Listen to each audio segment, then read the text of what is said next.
Hello, my name is Catherine Smith. I'm an Indiana State University nursing student in the LPN to BSN program, and I'll be discussing emergency and disaster preparedness. While emergencies and disasters affect all age groups, for today's presentation, the PAR, which is the population at risk, are persons living in the United States and Puerto Rico who are 18 to 60 years of age. Learning objectives. You, the learner, will understand and state the differences between emergency and disaster. We'll describe why preparedness is important. We'll identify how health communication and health information technology is important and can aid in emergency and disaster situations. We'll list ways to plan for emergency and disasters in the United States and Puerto Rico, and we'll be able to use the resources to help educate. Please pause the video for a brief pre-test. Click on the link below or go to this address. A disaster is any event that causes a level of destruction, death, or injury that affects the abilities of the community to respond to the incident using available resources. An emergency is different than a disaster in that emergency agencies, communities, families, or individuals can manage by using their own resources. Healthy People 2020 has listed preparedness as a goal. National health security is a state in which the nation and its people are prepared for, protected from, and resilient in the face of incidents with health consequences. National health security strategy guides the development of healthy people preparedness objectives through a framework of stakeholders of the national health security to build community resilience, strengthen and sustain health emergency response systems, improve the capabilities, and prioritize resources. Healthy People 2020 lists core stakeholders of the national health security as individuals and families, communities, emergency management workforce, public health workforce, and healthcare workforce. Through the years, the United States has seen many disasters, from earthquakes to wildfires. Many storms can produce floods and flash floods. For example, most of the damage from Hurricane Katrina in 2005 was due to the levees failing and flooding the city and the surrounding area, causing $103.9 billion in damage, and 1,833 people lost their lives. In 2017, Hurricane Maria hit Puerto Rico. While only 64 people died due to the storm, Puerto Rico's infrastructure was devastated. In the months following, 4,645 people lost their lives. Hurricane Maria is an example of the negative health consequences that can occur due to a disaster and the impact it can have to communities across the nation. It is recommended for the communities to prepare for emergency incidents through a comprehensive approach that includes the NHSS in addition to other Healthy People 2020 objectives. According to Healthy People 2020, over the coming decade, the nation and its communities will face a variety of emerging issues in preparedness.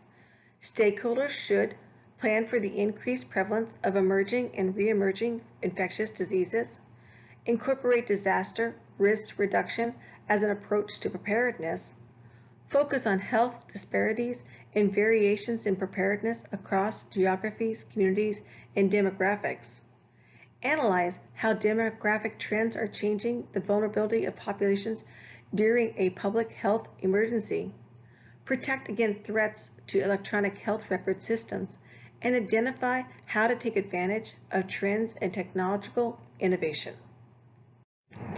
Effective use of communication and technology by healthcare and public health professionals can bring about an age of patient and public-centered health information and services. There is potential to improve healthcare quality and safety, increase the efficiency of healthcare and public health service delivery, improve the public health information infrastructure, support care in the community and at home, build health skills and knowledge. Technology can assist in improving health or what to do in an emergency. All people have some ability to manage their health and the health of those they care for. However, with the increasing complexity of health information and healthcare settings, most people need additional information, skills, and supportive relationships to meet their healthcare needs. In the United States, you can receive emergency, government, and public safety alerts on your mobile device as long as the SIM card is registered in the U.S. Government test alerts are available with the U.S. carriers, including Puerto Rico. Your local government is responsible for the content and frequency of test alerts. In the event of emergencies, here's what you might see. Alerts issued by your county or regional government. Alerts involving imminent threats to your safety or life. Alerts for extreme weather conditions. Amber or silver alerts. And public safety alerts. With today's technology, your mobile device may save your life. There are several public alert apps to help you before, during, and after the next emergency or disaster. Whether it's a hurricane, earthquake, wildfire, or flooding, many of these apps work both online or off for help during power outages or loss of cell service. While you may survive the disaster or emergency, having a plan for what to do afterwards is important. The American Red Cross recommends be familiar with the natural disaster risks in your community. Consider how you will respond to emergencies that can happen anywhere. Consider how you will respond to emergencies that are unique to your region. Think about emergencies that may require your family to shelter in place versus emergencies that may require evacuation. Plan what to do in case of an emergency or separation. Choose 2 places to meet up. Right outside your home in case of a sudden emergency such as a fire, or outside your neighborhood in case you cannot return home or are asked to evacuate. Choose an out-of-the-area emergency contact person. It may be easier to text or call long distance if local phone lines are overloaded or out of service. You should make and carry emergency contact cards for the whole family in case you are separated during an emergency. Set up an in case of emergency contact on your mobile phone. Fortunately, most of today's smartphones come with a feature that allows you to enter an ICE data that's accessible from your phone's lock screen, including emergency contacts and important medical information. Plan what to do if you have to evacuate. Decide where you would go and what route you would take to get there. Practice evacuating your home twice a year. Grab your emergency kit just like you would in a real emergency, then drive to your planned evacuation route. Plot alternate routes on your map in case roads are impassable. Make sure you have locations and maps saved on devices such as cell phones and GPS units on paper. Plan ahead for your pets. Remember, if it's not safe for you to stay home, it's not safe for your pets either. Some members of your household may need special accommodation during an emergency, which means planning ahead is even more crucial. If your community experiences a disaster or emergency, once you and your family are safe, find and notify family and friends and let them know you are safe. The American Red Cross has a website or a 1-800 number to call and register yourself as safe. It's been said that your health is your most important asset. Do all that you can to prepare and protect it from natural disaster, disease outbreak, or other emergency.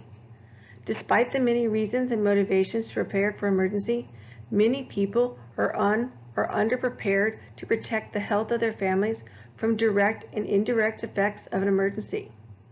I hope you use the information provided to help you prepare your family for disaster and public health emergencies. Please share what you have learned with family, friends, neighbors, and coworkers to help build a more resilient community. Here are some additional resources. They are also available on the handout. This concludes my presentation. Please take the post test, click on the link below, or go to the address at the bottom of the screen. And thank you for watching.